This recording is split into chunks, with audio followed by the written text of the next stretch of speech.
Welcome to Withdraw Consent. I'm Victor. This is Jack. So today is going to be another episode in our villain series. We're going to be discussing Malcom X. We're going to learn his history and some of the things he believed or taught.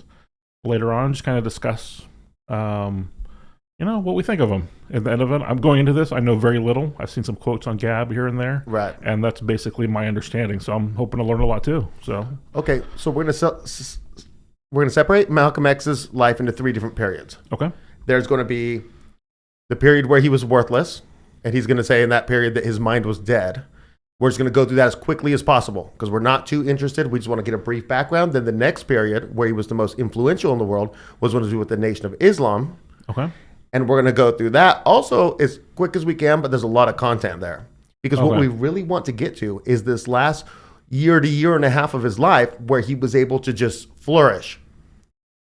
And we're going to look at that part because that's what we care about. We don't care about your former self when you used to be a communist or whatever. Sure. We care, what did you get to and what could you have done if your life was not cut short in this case? And then we're going to judge him based on that end part. And so basically the guy was born in 1925 in Omaha, Nebraska. There's an interesting story here where the KKK showed up on their horses with their torches and said his dad's got to come out. But his dad wasn't there. So the mom opens the door. She's pregnant with Malcolm X, 3 little kids behind her. And she says, look, he's preaching in Milwaukee. Come back another time or whatever, just go away. And so then they threatened a little bit. But the reason why they were there is because his father was preaching Marcus Garvey. We haven't done Marcus Garvey yet. We're going to in the future. But he was a previous, early 20th century Back to Africa movement that got over 2 million signatures from black people saying they want to go. Wow. And then the system just wrecked him. But they didn't kill him. They just wrecked him. We're going to talk about that at a different time. But that's interesting because you can see that he's going to have some black nationalist teachings from his father. He's going to pick up some of this stuff, and it's going to influence him later. But so the KKK were there to do what with the father? Just their words were that they wanted him to stop aggravating the good Negroes. So they didn't want them to leave. Yeah, they didn't want them to leave. They wanted to stop riling up their workforce. Because the black people could only do menial jobs. They were only permitted to do menial jobs. And so they wanted them there as they were the Mexicans of today. Gotcha. It was an abusive form of integration and diversity. And so they had to leave there and go to Lansing, Michigan, which is where he spent most of his early childhood. And they just got screwed over everywhere they went. The dad was preaching Marcus Garvey. One time he had a fight, he walked out, and then they found him cut in half because he got held to the railroad tracks or something weird like that. And they had a black KKK, but it was they were white people and they were in black garb. So it was the black-white KKK. It's confusing, Yeah.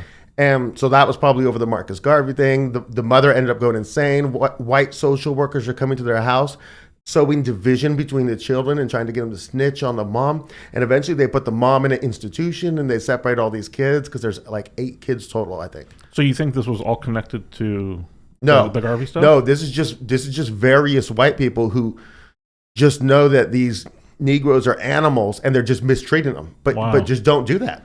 Don't, and so this is just, imagine this building up all of this stuff. Well, eventually he ends up in a situation where he's acting out and he gets sent to some reform place and then some really nice white people and stuff. Okay. And they tell him, look, just act right. Just act right. Act white. Act white is what they're saying. And so he's like, I should. And so he starts doing all the things. Okay. And so now he's in 8th grade, which is going to be his last year of schooling. Okay. And he's in 8th grade and he's top 3 in his class and he's doing all these things. He's got white friends and they go out and tip over the outhouses and he's doing all the things. But then he gets the opportunity from his father's sister, so his aunt, Ella, who's going to be an important part of the story, to go out to Roxford, Massachusetts, I believe. It's near Boston. And so he goes out there for the summer after he finishes 8th grade. No, this is in between. So I think this is at Christmas time, so it's in between semesters for 8th grade. And he goes out there. So what they do is they keep one black family per town. There's only one black family per town. So they're the only black family in Lansing. But next, there's another family that they know. And then there's the West Indian black family in the next town. And so they're the only black kids at their school, but they go to an integrated school with white kids. Okay. And then they just get called the N-word all the time. But he always says it's not out of malice that they're doing this. So he doesn't take offense. This is just how they speak. you know? And so basically he goes out to Roxford and there's this whole huge black community. And then there's the there's the hill Negroes, right? And then they're the ones who have these jobs and this and that. But then you go down the hill and then there's like the ghetto Negroes, you know? Oh. And they're out there hustling and doing all this different stuff. And he sees all this and he's like, there's more black people in the world than I can imagine. Because he thought there were no black people anywhere. And then he comes back and to do his final semester. Well, he doesn't know it's his final semester at the time. And he's just changed. All of a sudden, he's like, I'm black. Right. They're going to cut that. They're going to cut that out right there. Yeah. Okay.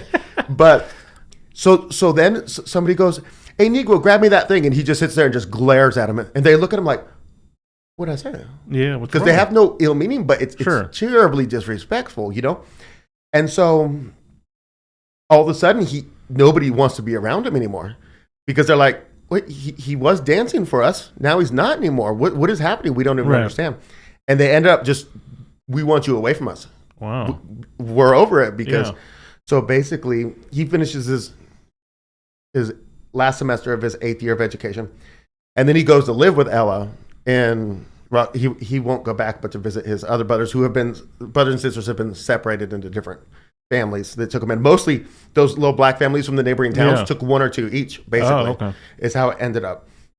And so he goes out there and then he starts working and like his first job is a shoe shine at a music hall, but he really wanted to be near the music hall so he can just meet all the popular black singers of the time. And he ends up meeting them all. And so he starts what he says hustling. And it just progresses. So he ends up meeting them all. And then he ends up selling reefers and then smoking reefers. And then the narcotics unit's onto him. He does this whole train thing. But he ends up taking the train to Harlem one time. And that's where he realized there's even a bigger black community. And it's even more ghetto and there's more hustle. And so then he ends up going up there and doing that. I think this is where he did the shoe shine job. Because he did the railroad thing first. And he went up there and spent a layover. And basically, he ends up in crime. He ends up, he does this thing where he conks his hair, and you put lye and stuff in your hair, it burns the heck out of your head, but then your hair ends up being straight. And he wears zoot suits, and the wilder, the better.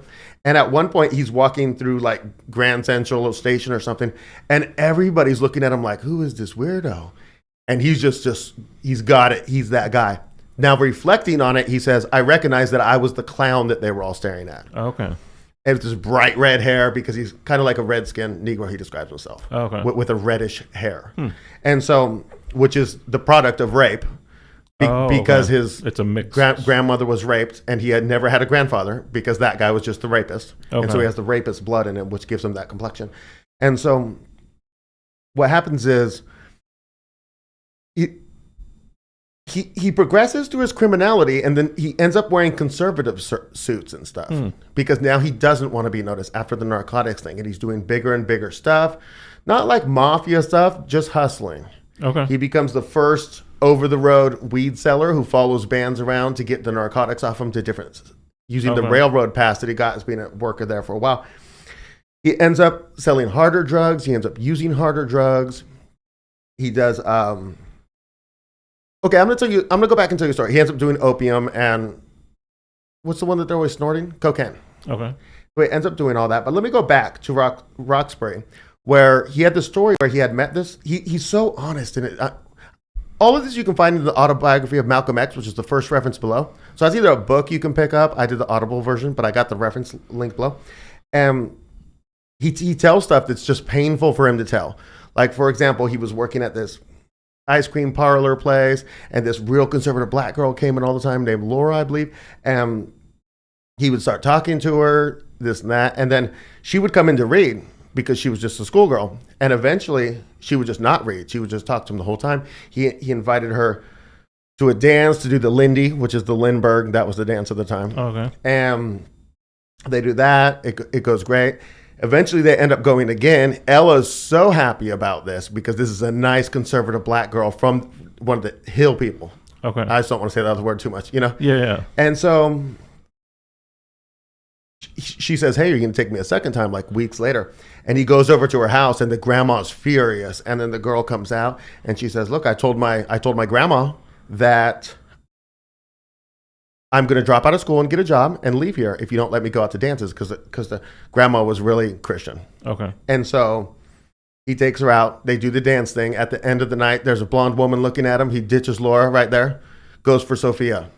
Laura ends up, because she just changed her life right there to do this thing, and she ends up on drugs. She ends up in and out of prison. Like, he ruined this black girl for the blonde girl. Think of how much this is going to crush him later. Sure. That this did. But Sophia's going to be in the story all the way until he goes to jail. Oh. She's this white girl. She's absolutely gorgeous. He takes her around the black parts of town, up in Harlem. She goes up there all the time. She's dating a white guy. She's engaged to the white guy. She's married to the white guy. He's overseas fighting the war. She'll just go cheat with him anytime with Malcom X. And so she's going to be in this because they're arrested together. So that's why I bring her in. So he basically comes up with this. He's got a lot of credibility in Harlem. He's an important guy. But don't think mafia, think like hustlers. Yeah. Everybody knows him. And he has this scheme he's doing with 2 other black guys and then 2 white girls, which is Sophia and her little sister. And they're doing a burglary scheme. And the white girls will go, say, to the white part of town, and we'll say, hey, we're doing a survey. Well, your house is beautiful. Oh, you want to see the other rooms? But they're casing it. Yeah. The black guys come in. Eventually, they get caught. Malcom decides to keep this watch, and it's this beautiful watch, but it needs to be repaired. The guy who had it stolen from him knew it needed to be repaired, so put out the word to all of the jewelry shops and ABB. So then Malcom brought it in to be repaired. They report it to the police. When he comes back to pick it up, basically, at this time, he's going to pick it up. This is an interesting story, I think, because he says he could have died twice this day, but Allah saved him both times. And from his own stupidity, he'll say. But he has a gun on him, and this guy's wild. Like, when he formed the burglary group, he took all 5 bullets, shells out, put 1 shell in, put the gun up to his head, click, click, click, and said, "I will kill you guys if you mess with me." And everybody's like, they never treated him the same after that. He tried 60%, 3 out of 5 of those.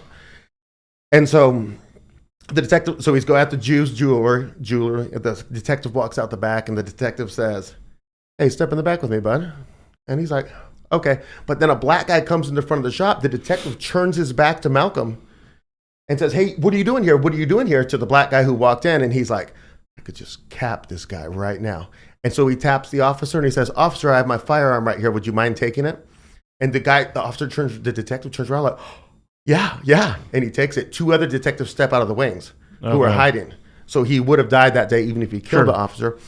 At the same time, so at this exact moment, Sophia's husband is at his apartment waiting to murder him. Oh, because he found out, because he had seen him in the black part of the town with a guy who was the husband's friend and just walked over to him. They wouldn't be in the black part of town unless they were, but no, he had stopped, and they're like giving signals to the bartender like, "You don't know us, and just praying that some black guys don't come up and start talking to him who know them. Then they frequent the place all the time. So he basically got his life saved twice. So he goes to jail. And he gets sentenced to whatever, 8 to 10 years. And now this is a crime that you only get 2 years for. Oh. But he gets sentenced to 8 to 10 years because there shouldn't have been white girls involved. Oh. And so at every point, the police never questioned him about the burglaries. They said, "How did you meet those white girls? Did you sleep with them?" And he says, "What the F do you think?" Like, because he's, of course. And so they get punished because of the white girls being involved. Oh, wow. And so they get 8 to 10 years. And then he goes to jail. And when he goes to jail, his nickname in jail becomes Satan, because he just reviles and curses God and everything good, the Bible and Christians and everything. He's just so full of hate. And he meets this guy who tells him, this other black guy, and he's really knowledgeable, this other black guy. And he says, "Malcom, you have a lot of brains if you just use them." So he starts reading books. He just gets introduced to literature, and he starts reading books. He ends up at this place that is this new reform type prison, and some rich guy has donated his entire library when he died, like 10,000 books. Wow. So, but for that one act, we wouldn't have Malcom X, because he had years to pour over all of the books, like really good quality books.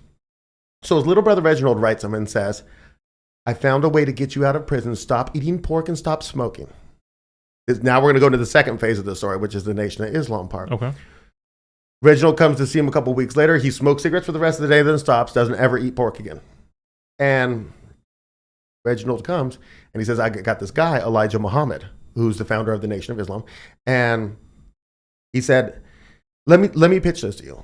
He said, God exists, number one. And number two, the devil exists.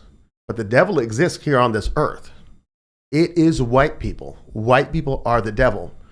And so Malcolm was like, okay, so that visit ends, and he's just laying in his bed thinking about it. And he's like, they're the devil. Remember his father, remember his mother, remember his brothers and sisters, remember him getting punished for all the different things. Yeah. And so in his mind, this connects. So he ends up becoming a Nation of Islam person, but you can't really until you get out of prison. But he's writing Elijah Muhammad every day. Every day he writes him a letter. And every once in a while, Elijah Muhammad writes him back. And he just changes his whole life. He's now not doing anything bad. He's morality wise, and he reads all these books. And the books he's read are amazing books. I've read almost every book that he named. And we're talking like I told you about Will Durant's The Story of Civilization. There are 1,000-page books. There's 11 volumes to get you from the beginning of humanity to like Napoleon. And nobody's ever read those, but he had access to this stuff. And so he has this wealth of knowledge. And so he went to prison in 1946, born in 1925, so he was about 21, right in there. And then he gets out in 52. So about 6 years in prison, give or take. And so he's about 27 when he gets out. And now he's going to start his path to the Nation of Islam. So he goes and he becomes a member of the actual nation now.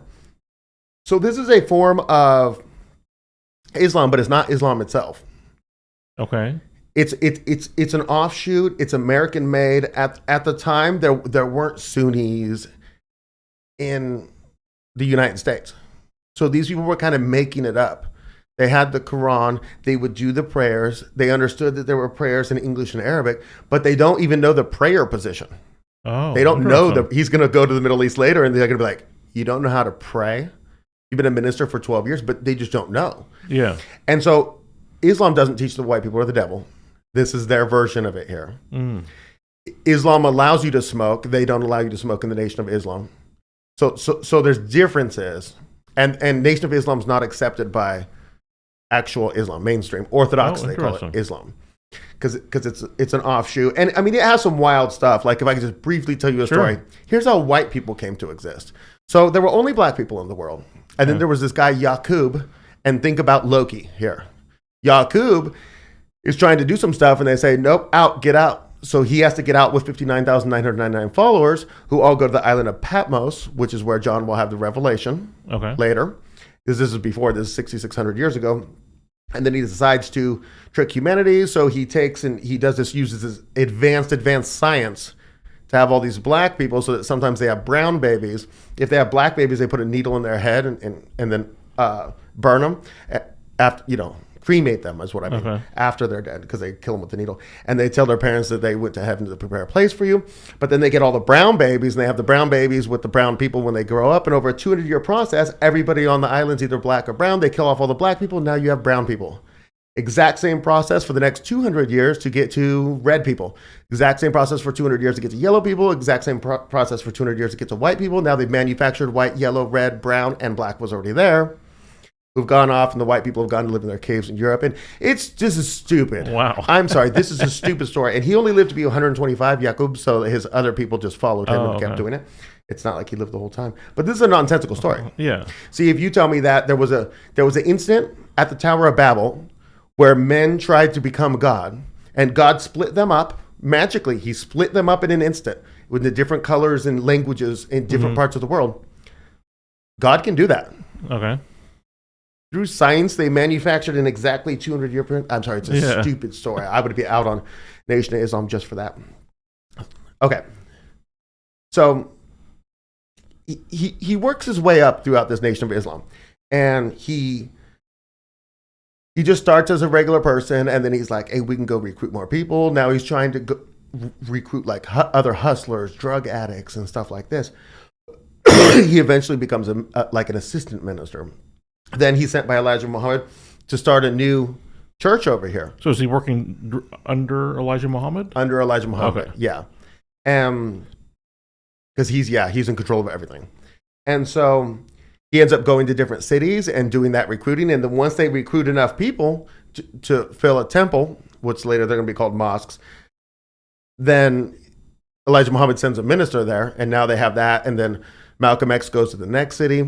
Eventually, he's given his own temple to preach at, which is in Harlem, I believe. And so what happens is over this period from 1956 to 1963, it's about 12 years. It sounds like 11 in numbers, but it's about a solid 12-year period. He becomes incredibly prominent, and he becomes a spokesperson for the Nation of Islam. So people even outside Nation of Islam know who he is at this point? Oh, yeah. He's in the newspaper all the time. They're doing Times on him, Newsweek articles on him. They're doing documentaries on this group. There was a situation that happened, and it was something had happened, and one of the bystanders was a Muslim, one of their people. And he had gotten beaten in the head by a cop. He was just a bystander, and his head was split open. And so they took him to the police station, the Muslim, and they called all their people, and they had about 50 guys roll out, just all Muslims. And they all rolled out. They just stood in line, stood in like military lines right in front of the police station and just stood there. And the cops are like, what are you guys doing? And then, Malcolm X goes in and says, hey, I want to see our guy. And they're like, no. And he's like, cool, those Muslims will not leave until we see our guy. And they let him in to see the guy. And he's like, get him to the hospital right now. His head's split open. Yeah. So they get him to the hospital. All of his guys march to the hospital. And they say, we're not leaving until we find out if he's getting good medical care. So the guy ended up being the same. But this became a thing because this is organized black people. Sure. This is not tensions are high and there's a riot or people are angry. This is not. This is sophisticated military level. And disciplined. Disciplined. Right. Yeah, because there's going to be one situation later where all of his Muslims are just standing there in ranks, and there's this crowd, and the crowd's just getting wild. And then the cops come over to him and say, hey, what are you doing here with all your people? And he's like, my people are ordered and disciplined. And said, well, what about that crowd? And Malcolm X says, that crowd is your problem. Yeah. Because his people aren't going to cause problems unless he tells them to. And he's probably not. So he becomes really prominent. He could do one thing that Elijah Muhammad can't, which is he can go to college campuses and do these big lectures. Well, why can't he do it and Elijah Muhammad can't? Because Elijah Muhammad is good at preaching, but he can't go up there, and then he's not as learned. Oh. Okay. And so a student raises their hand and says, but Malcolm X, in 1961, when the United States government did the Reform and Bill Act and then that controverted, and Malcolm X says, no, because in 1958, but Elijah Muhammad can't do that part. I see. This is, it's a terrible analogy. Well, I'm with you. It's like I'm not going to say a name then. It's like a conservative speaker going to a campus and challenging these people. Because the people at the campus don't believe in Malcolm X's black nationalism. But he's sowing the doubt in their mind. Sure. And he gets big crowds. He gets 8,000 people in a stadium. There was this one where I just Googled this because I had to know. But I'm like, George Lincoln Rockwell meets Malcolm X. Oh, okay. Sure enough, the American Nazi Party showed up to an 8,000 person meeting in New York. And there was 10 of them with Rockwell. And have you ever seen Louis Farrakhan speak? I don't think so. Okay. Well, basically, there's just a bunch of big black dudes in suits, just big old yoke dudes just standing there in line. And then they escort them. And those people are called the Fruit of Islam. Okay. And they bodybuild, they work out, they train in judo, they train in that. They're not just dudes who look big. They're dudes who are trained. And so then he has the Fruit of Islam march these Nazis in, put them in the front row, Mm-hmm. And anyways, so he has all this prominence and stuff. And basically what happens is Elijah Muhammad had told him, beware of becoming famous because people get envious. Okay. And then this is what happened. But with Elijah Muhammad, Elijah Muhammad became envious. Now, to understand Malcolm X, during this period, he starts every speech with, the teachings of the Honorable Elijah Muhammad say that blah, blah, blah. He never speaks from his own mouth. He's just parroting. And when he talks about his fame, he says, the wings that the Honorable Elijah Muhammad have given me to present his message. And then he ends up saying that The problem ended up being that he believed in Elijah Muhammad 100%, but Elijah Muhammad did not believe in himself 100%. Wow. Because he had an absolute servant who was superior to him, except he didn't have the divine revelation that Elijah Muhammad falsely claimed he had. Gotcha. But Malcom X at this point doesn't know he's falsely claiming it. He's going to find out real soon, but he doesn't know. He believes this guy, if he is not God, is from God or is a direct servant of God. So basically a situation arises. It's a ridiculous situation, but two of Elijah Muhammad's secretaries. Okay, let me just say this. If you commit infidelity with your wife, like say you commit adultery, you're probably looking at a permanent ban from the Nation of Islam, which means you can never go to another Nation of Islam restaurant. You can never see your friends again. You can never go to the churches. You can't do any of the things. You probably lose your job because you probably work in the community. If you do something minor, you're looking at a 1 to 5 year suspension, which means you can't see any of those people. And these people are your community. You meet 6 days a week, and they are your life. So then they suspend. It's not culty because they're all they got girls clubs and the girls are teaching the girls. And they're doing all this fantastic stuff for their community. They've got their own schools where they're learning about Black history and stuff. It's really great for them. And so finds out that Elijah Muhammad, 2 of his secretaries, have a total of 4 children by him. 1 is currently pregnant, and it's just a rumor. It doesn't get outside the Muslim community. But eventually it starts to spread, and Malcom X breaks a rule by personally calling both of the secretaries, because it's kind of like a Christian thing. Like if you're going to talk to a woman, you just have another person there. Yeah. So he calls them on the phone, though, and they both say, yeah, guaranteed they're his kids. And so he tells Elijah Muhammad he has to speak with him, and he's trying to think about a plan. And so he gets with one of his sons, I think it was Wallace Muhammad, and they concoct a plan. And the plan is, how can we recover from this? Because we know Elijah Muhammad is sent from God, but he did these things which should get him kicked out. So what if we say this? So they look at the Bible and they say, David and Bathsheba, Noah getting drunk in the incest. And they start going through the different sins of the great people in the Bible. And they say, but the merit of David killing Goliath is greater than his sin of killing Bathsheba's husband and laying with her. Okay. This is what they say. So this is how we're going to spin this. So he goes to see Elijah Muhammad, who's now in Arizona because he's got this bronchial condition and he needs the dry temperature. Mm-hmm. So he goes down there to talk to him, and he says, look, I don't know if you did what they're saying you did, but here's how we should teach our people, and pitches that. And Elijah Muhammad says, you're correct. But even more so, I'm also fulfilling prophecy by doing this, because I have to fulfill the prophecy of David and the prophecy of Noah and the prophecy of Lot. He's going to go do all the things. You don't try to do the things. Those are the individual failures of Lot, Noah, and David. Those are the things you look for a way not to do. Right. But he's going to go do those things. Still still Malcom X is going to be loyal to him. Mm-hmm. That would have been my breaking point. Like, what? Right. You're going to try to do the things? You're going to use these as excuses to do what you want. Yeah, because the argument he's making is that this man's character and loyalty to God is so high that we don't excise him from the community for these things he did, because his good so outweighs his bad. But not go do more bad and stop doing this, Elijah Muhammad. Anyways, so he goes and tells 5 of the main guys, the main ministers of main mosques, the plan, which then Elijah Muhammad tells all the other mosque people, look, he's trying to make this plan against me. But no, that was the plan you guys agreed on. It's terrible. But right then is JFK gets assassinated. Okay. And so he's already going to go give this speech. And he said in his autobiography, I looked over that speech again and again and again, and the notes for it, like in retrospect. And that was the speech I was already going to give. And the speech was it's going down for white America. Your end is near. God will punish you. That's the nature of the speech. He had already planned this all out. This is the speech. It has nothing to do with JFK. And Elijah Muhammad gave orders to everybody that no comment about JFK. No comment. We're not making these people angry. So he gives the speech, and the whole speech sounds like he's just talking about JFK. Mm. And then they ask him at the end, he's doing a press conference, and they say, he's a man who speaks his mind, Malcom X, even if it hurts him. And they say, what do you think about JFK being assassinated? And he says, well, it looks to me like the chickens have come home to roost. That's what he says, famously. And That was it. So Elijah Muhammad tells him, hey, you're going to be silenced for 90 days, which means you can't have any part of the community.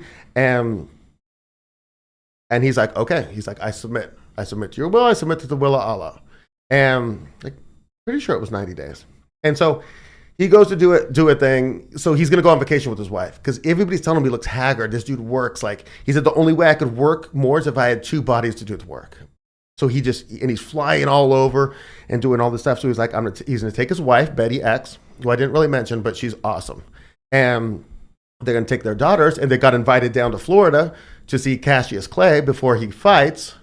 Cassius Clay is Muhammad Ali. Muhammad Ali. Perfect. But he's Cassius Clay now. And so he goes down there. He starts to realize, oh, he's in big trouble because he hears word from another Muslim, and they say, it's like in their little magazine or something, and which he started this magazine, and it's called Muhammad Speaks. He had started this years and years ago as a way to, because he's the sole reason why Nation of Islam blew up, to actually get a good following in all these cities. And so he had started this magazine. One of Muhammad's sons ran it, Elijah Muhammad, and a couple years ago they had to stop talking about Malcom X in the magazine, even though he's the one flying over to do all the things. So he kind of feels like he's on his way out, and it's causing psychological difficulty for them. But now he goes down there and he hears word that Malcom X is going to be allowed back in the Nation of Islam if he submits to the will of Elijah Muhammad. If he submits, he told him personally he submitted. He's publicly said every time they asked him, all the reporters, he says, I have submitted and I was silenced for 90 days. I have nothing else to say to you. But they're spinning. They're trying to get him out. So he goes down and he tells Cassius Clay, Cassius Clay is going to lose his next fight because I think he already got beat by the guy. He's outmatched. And he tells him, listen, you're going to win this, but you're going to win this for Allah. You're going to win this for the Muslims. And so then this is where Cassius Clay is going to go out there and he's going to defeat the guy that he shouldn't have defeated because he's going to get it to last longer. The other guy's overconfident. And then he's going to come out at the press conference and say he's Muhammad Ali, a Muslim, which is going to be hugely controversial. That's in our wrap-up part 1 of Malcom X.